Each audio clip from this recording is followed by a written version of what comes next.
ना मुझे वेंटिलेटर मिला, ना मुझे ऑक्सीजन मिला। और मैं मतलब मौत बिल्कुल मुझे दिख रही थी मेरी माँ की, कि अगर मैंने कुछ नहीं किया तो मेरी माँ चली जाएगी। और यही हुआ। ना तो ऑक्सीजन सिलेंडर मिला, ना तो बेड मिला, ना वेंटिलेटर मिला। एंड एक होता ना कि वो तड़प तड़प करके चली गई। मेरी छोटी सी बहन उस एम्बुलेंस वाले के पैरों पे गिर गई थी जाके, कि भैया आपके एम्बुलेंस में ऑक्सीजन सिलेंडर है, प्लीज वो ऑक्सीजन सिलेंडर मम्मा को लगा दो, मम्मा बच जाएगी। ये पीड़ा व्यक्तिगत है, आंकड़ा मैं नहीं कहना चाहता हूं। मेरा आंकड़ा, तुम्हारा आंकड़ा, अपनी पीड़ा में आंकड़ा ढूंढिए। एक व्यक्ति नहीं है इस देश में, इस सदन में, सदन के बाहर, उस सदन में, जो ये कहे कि उसने किसी जानने वाले को ना खोया।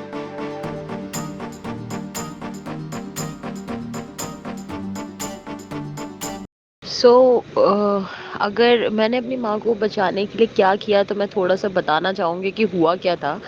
20 तारीख को मम्मा योगा करके वापस आई, और शी वॉज कम्प्लीटली फाइन, कुछ भी नहीं था। मतलब कोई खांसी नहीं, कोई जुकाम नहीं, कहीं से मतलब एक सिम्टम्स तक नहीं थे। और 2 दिन बाद उनका वैक्सीनेशन होने वाला था। अचानक से लाइक उनको कुछ फील हुआ, थोड़ा सा ब्रीथिंग इशू हुआ मम्मा को। तो पापा ने ऑक्सीमीटर में चेक किया तो ऑक्सीजन लेवल जो था वो 87 था। मैं उस टाइम पे गुड़गांव में ही थी। मेरे पास फ़ोन आया पापा का कि मम्मी की तबीयत ख़राब हो रही है।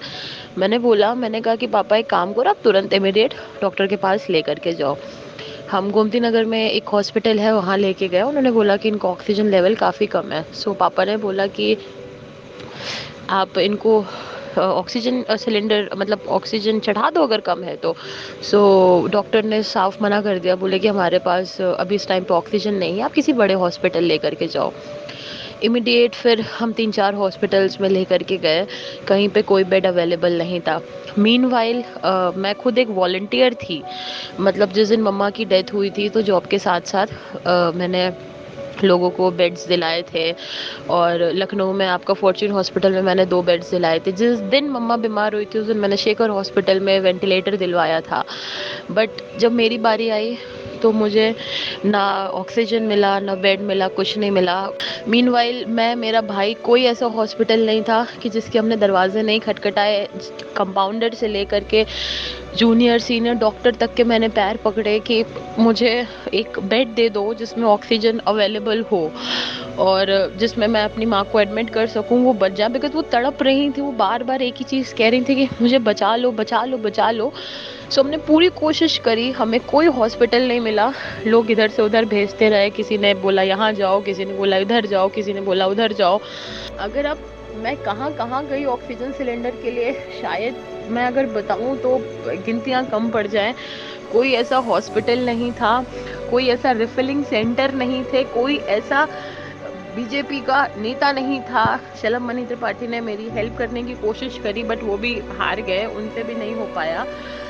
उन्होंने मुझे बहुत सारे आश्वासन दिए, बहुत सारे लोगों ने बहुत सारे मुझे आश्वासन दिए, बट कोई कुछ नहीं कर पाया। हर रिफिलिंग सेंटर, यहाँ तक कि लखनऊ से आपका बहराइच, इधर उधर कानपुर, जैसे जो जिसके थ्रू मैं जैसे लिंक्स लगा सकती थी मैंने सारे लिंक्स लगाए।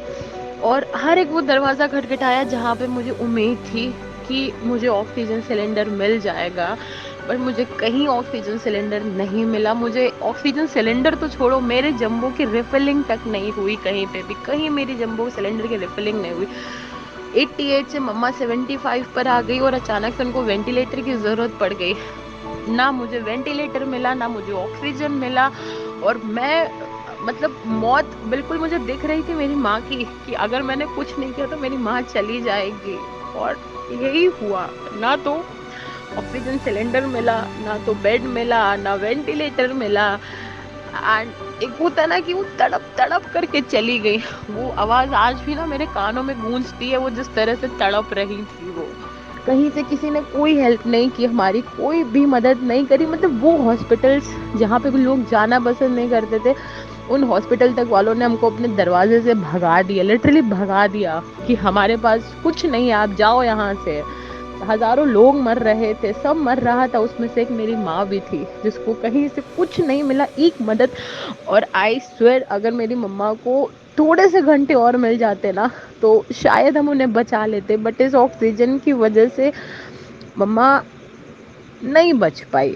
उनको ऑक्सीजन चाहिए था, उनको एक सपोर्ट चाहिए था, और अगर उनको सपोर्ट मिल जाता तो शायद मैं अपनी माँ को बचा लेती, बट कहीं से हमें कोई सपोर्ट नहीं मिला और किसी ने भी हमारा सपोर्ट नहीं किया। जब मैं वहाँ पहुँचती थी तो हर दूसरी फैमिली वहाँ पे रो रही होती थी, गिड़गिड़ा रही होती थी, भीख मांग रही होती थी कि भैया एक बेड दे दो, भैया एक वेंटिलेटर दे दो। हॉस्पिटल्स की कंडीशन इस तरह की हो चुकी थी, इस तरह की। हर दूसरा व्यक्ति जो था वो डॉक्टर्स के पैर पकड़ के खड़ा हुआ था कि मेरे फैमिली मेम्बर को बचा लो, मेरे परिजन को बचा लो, बट कहीं से कोई सपोर्ट नहीं मिला। लोग ऐसे, मुझे और जगह का तो नहीं पता, बट मैंने लखनऊ में देखा कि मौत का मेला लगा हुआ था।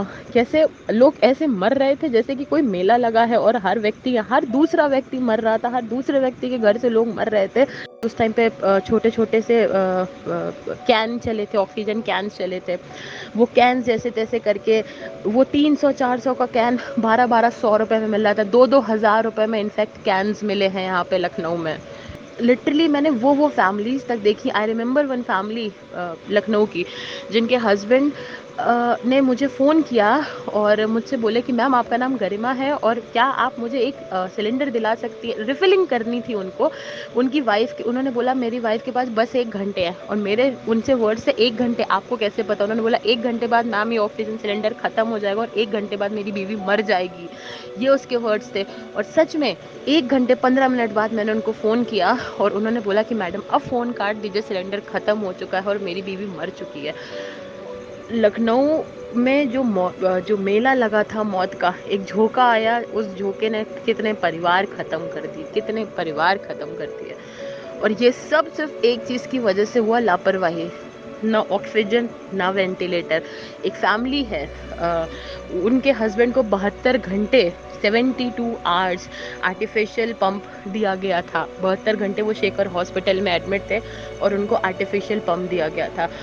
और 72 घंटे बाद जब हॉस्पिटल्स ने कह दिया कि अब हम नहीं कर सकते हैं ये चीज़, और इमीडिएट उनका छोटा सा बच्चा था उनका, और मुझे आज भी उस बच्चे की आवाज़ याद है कि मेरे पापा बच जाएंगे ना दीदी। तो आई वाज लाइक कि हाँ बेटा, हम पूरी कोशिश करेंगे। मम्मा के जाने के बाद से जॉब के साथ साथ I am completely into all these things. मैं रोज़ शाम को हॉस्पिटल जाती हूँ, मैं रोज़ शाम को मिलती हूँ लोगों से। आज भी ऑलमोस्ट मैं अपने सारे पेशेंट की फैमिली से टच में हूँ। I know what they are going through, समझ में आता है, फील होता है, एहसास होता है। सो अगर कोई ये बोले कि सारी चीज़ें सही थी बट उसके बाद भी ये सब हुआ, सो ऑब्वियसली आपको भी पता है सच क्या है, और हम सबको पता है सच क्या है।